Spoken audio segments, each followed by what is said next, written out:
here. This is the Sunday podcast, and my lord, it has been quite a day. I have my tea here. I brought vodka. And I have yet to put any honey in it, which this is chamomile tea, and it's by Of the Earth.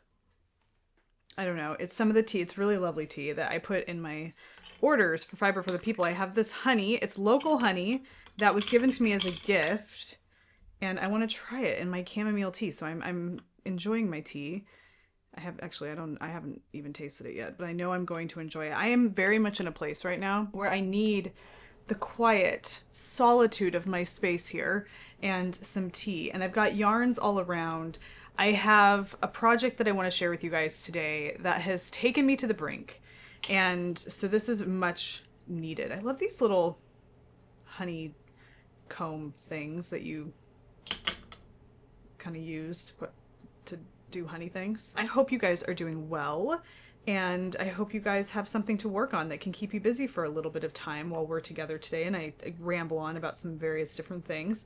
Not a lot. I don't have a lot of things to talk about today, famous last words, but I do have some things. We're going to go in here one more time. This, I don't know where this tea is from. I left the little thing in the other room, but it's local, and it was purchased for me from by a friend at the Boulder City, Art in the Park, which is just outside of where I live. And so I'm excited to try it. I think we got it. Okay, we're good. All right. I don't even think I need this spoon. Do I need this spoon? I doubt it. Okay, we're gonna set this over here. Tea, paraphernalia, out of the way. Okay. Oh, we have incense burning. You can't see, but there's a stick of incense burning back here. It's vetiver. I need it. I need all of the smells, the calming, the teas, because, my goodness. All right, listen. I want to talk to you guys today about some things. The first thing I want to talk to you about today is how a single project can completely throw you off kilter and just stop your momentum, completely. And that for me is my terrazzo sweater. What I'm about to show you doesn't look a whole lot, well, it does in terms of the neckline from the last time. And it's been, 3 weeks? 3 weeks, but that's just since I started working on this neckline, because I remember we went out of town and I was knitting on this neckline. And I want to just tell you right now that I am one of those types.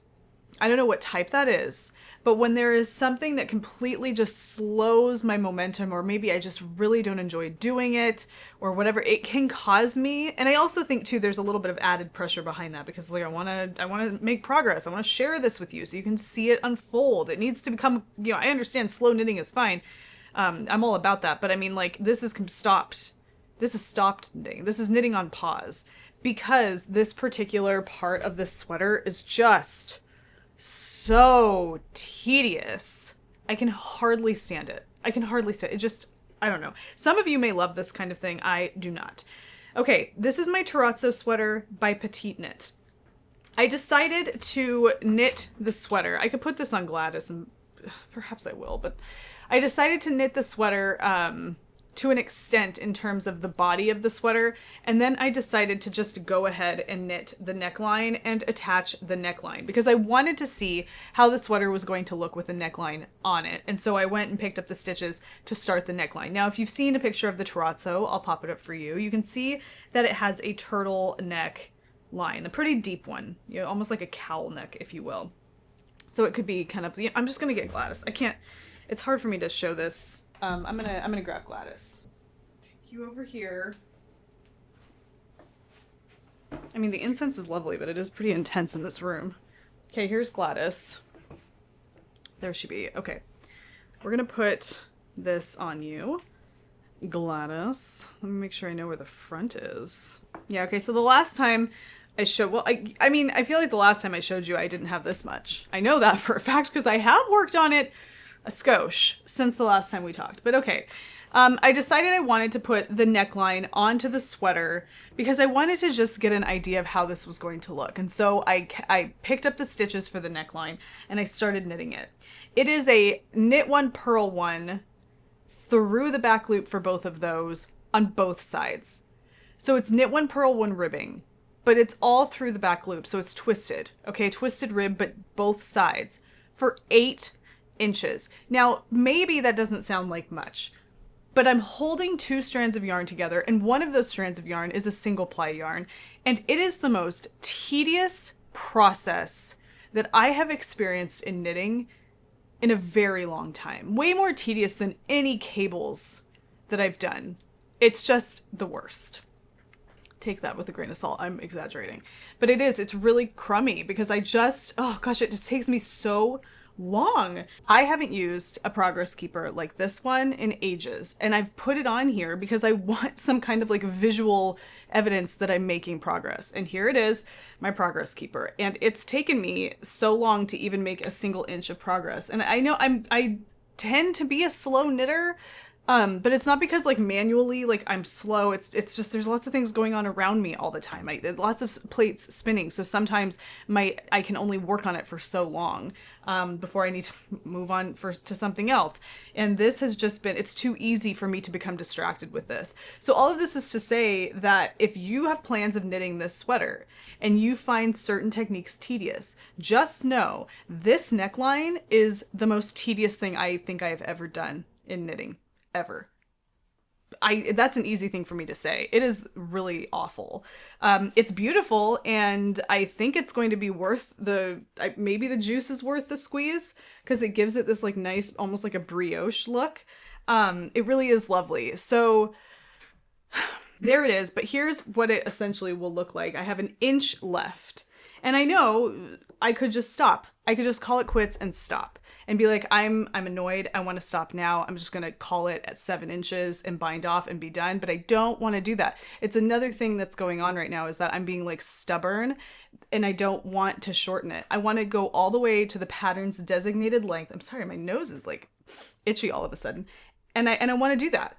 And I just want to discipline myself enough to sit down and do that. And I've let myself kind of fall off into other things when I have opportunities to sit. My Lord, what? Maybe, I think it's the incense. But I've allowed myself to kind of drift, both in like just getting up and doing other things that I have to do, or, you know, other modes of relaxation and entertainment. Or my crochet blanket that I'm working on. I'm still making squares for my crochet blanket, and that's good. I've made a few more since we last spoke, but I've kind of it's frustrated me. It's stalled me. It's beautiful, and I'm really excited to have it done because I know once this is done and I can start working on the sweater, which is stockinette stitch, then I'm going to love it. I'm a little nervous. In fact, I don't know. Where's my nose is itchy. I want to see the sleeves of the terrazzo, which is, again, what that is. I believe the sleeves are the same.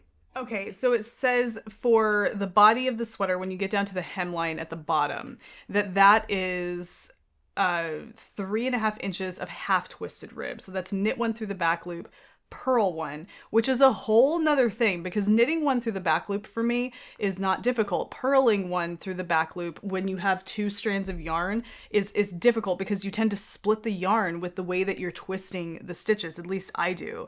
And so that's, you know, whatever, but this is way faster in my opinion. And then when you get to the sleeves, yeah, the sleeves are the same. It's just half twisted. So, okay, at least it's half twisted rib, because this is full twisted rib, and it is just driving me bonkers. I don't know. So it's kind of slowed my momentum down. Now, listen, if there are people out there who are like, really, why is this so difficult? Just, you know, get it done. It can't possibly be that hard. You're a knitting YouTuber. You should know how to do these kinds of things. Like, another thing that I have here in front of me is this huge pile of yarn that I pulled out of my stash. I'm kind of stash diving right now, just trying to see what I've got going in there to maybe inspire something. And I pulled out a whole bunch of yarn. So this is Fiber for the People yarn. This is a merino alpaca 2-ply Aran weight yarn that I used to offer in the shop. And that doesn't mean to say that I won't offer it again. It's just not one that I've had in the shop in a while. In the Night Swim colorway, I have a bunch of this just hanging around. Well, I don't know if I'd say a bunch. I think I have probably, I have this much. Let's weigh that. How much is that? Because this is going to help me. I have 433 grams. So I have a little over, I've 4 skeins and some change. Okay. A little over 4.5 skeins of yarn. Or excuse me, a little under 4.5 skeins of yarn. And that's pretty good. So this yarn is actually 817 yards. So I have roughly 800 yards of this yarn. But I was also thinking, what if to stretch it so that I could get it to go a little further, maybe bulk up the weight of it, what if I paired it with this Biche Bouche mohair in this gorgeous plum color? That would be kind of a fun thing to do. And it would make it... Okay, I actually was thinking I could pair it with this, but I also have this in my stash. That was a gift from my husband. It's a Rowan Kid Silk Haze in a very similar color. This one's a little warmer than this one here. But I was thinking that I could hold these two together with this to get something that almost sits in the chunky realm, that would knit up nice and quick, that could be really comfy and cozy, really warm. That's kind of what my thoughts are, where my thoughts are at with this. I don't know. I just sat in here the other day, kind of frustrated about my sweater and just how tedious it had become, trying to find some inspiration. And I went through my stash, pulled out some yarns that kind of seemed like they'd just been sitting in there for a while, not a lot going on, to see if I could spark up some inspiration. And that's just kind of where my head's been at. In the meantime, in addition to this and grappling with that, I have been playing a game called Alan Wake 2. I think I've shared this on the channel or on the podcast, but I've been playing this game. I'm trapped here in this nightmare. I write to escape. Every word is a step forward into darkness.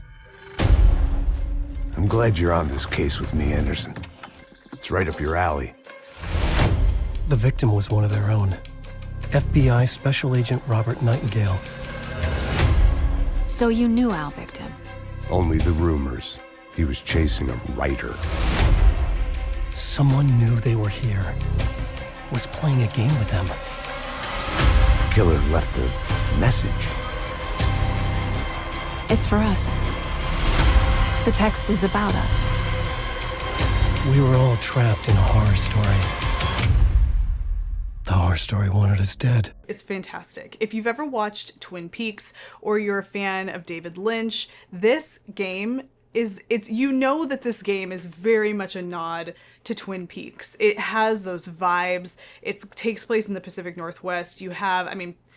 For all intents and purposes, it takes place in a place called Bright Falls in the Pacific Northwest. Completely David Lynch land and Twin Peaks weird, and I'm not even going to attempt to explain it. But it's so good. It's compelling. It's challenging. It's a beautiful game. It's scary, but it still has these cozy vibes. And I've just been completely locked into it. And especially maybe as the weather's cooling down, it's feeling very cozy. And so with as much stuff as I have going on throughout the day with work and, researching for videos and my life as a mother and all of this, if I can find some moments to sit down and just not zone out, but like tune in and kind of allow my mind and my imagination to go into this Alan Wake universe, I take it, especially considering that this sweater, may as well just bring it back over, which was supposed to be kind of a fun, cozy project, has been giving me so much grief. That was my avoidance tactic, really. It really was. That's like how I was, I sit down and I think, I could work on my terrazzo sweater and get a few more rounds of this twisted rib in, or I could take this time that I have, which is very rare, to sit down uninterrupted and relax and dive into a little Alan Wake. And I feel like I need to not allow that. I think I need to just get this done. And so I'm here to tell you that if you've ever been there, if you've ever been, just completely stalled out on something that you're so used to doing so often and you don't really know why, and you feel yourself actively avoiding that thing, You're not alone. Anybody who tells you that they don't have that problem is probably lying to you, or they are a special unicorn, in which case you should take a picture of them. Next week, if you are a patron, if you're a member of the Patreon and you enjoy the big vlog series that I have going on over there, when I say big, I mean like the vlogs themselves are rather long. I'm going to be doing another vlog for next Friday, so I'll be filming that throughout the week next week, and that will go up next Friday or Saturday if things kind of pick up, but that's my plan. So head over to Patreon, you can check in for that, or you can see what other additional content I have over there. All right, guys, happy knitting, happy making, happy weekend, and I will see you guys on Wednesday. Bye.